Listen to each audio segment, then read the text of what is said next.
আমি ভিক্ষা করে ফিরতেছিলাম গ্রামের পথে পথে। তুমি তখন চলেছিলে তোমার স্বর্ণ রথে।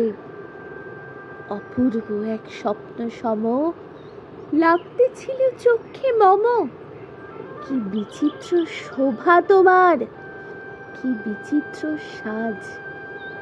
আমি মনে ভাবতেছিলেন এ কোন মহারাজ।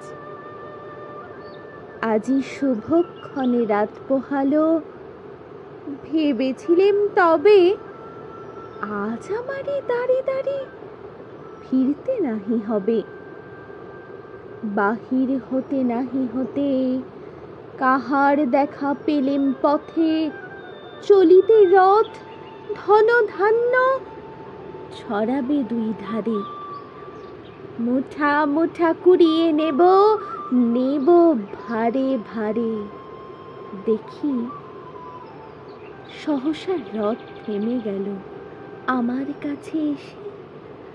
আমার মুখ পানে চেয়ে নামলে তুমি হেসে।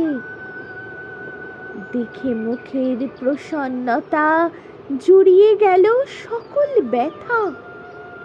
হেনকালে কিসের লাগি তুমি অকস্মাৎ আমায় কিছু দাও গো বলে বাড়িয়ে দিলে হাত।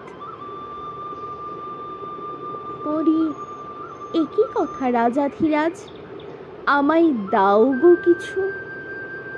শুনে ক্ষণকালের তরে রইনু মাথা নিচু। তোমার কি বা অভাব আছে ভিখারি ভিক্ষুকের কাছে? এ কেবল কৌতুকের বসে আমায় প্রবঞ্চনা। ঝুলি হতে দিলেম তুলে একটি ছোট কণা। যবে পাত্রখানি ঘরে এনে উজাড় করি, একি ভিক্ষা মাঝে একটি ছোট সোনার কণা দেখি। দিলেম যা রাজ ভিখারি রে, স্বর্ণ হইল ফিরে। তখন কাঁদি চোখের জলে দুটি নয়ন ভরে। তোমায় কেন দিইনি আমার সকল শূন্য করে। তোমায় কেন দিইনি আমার সকল শূন্য করে।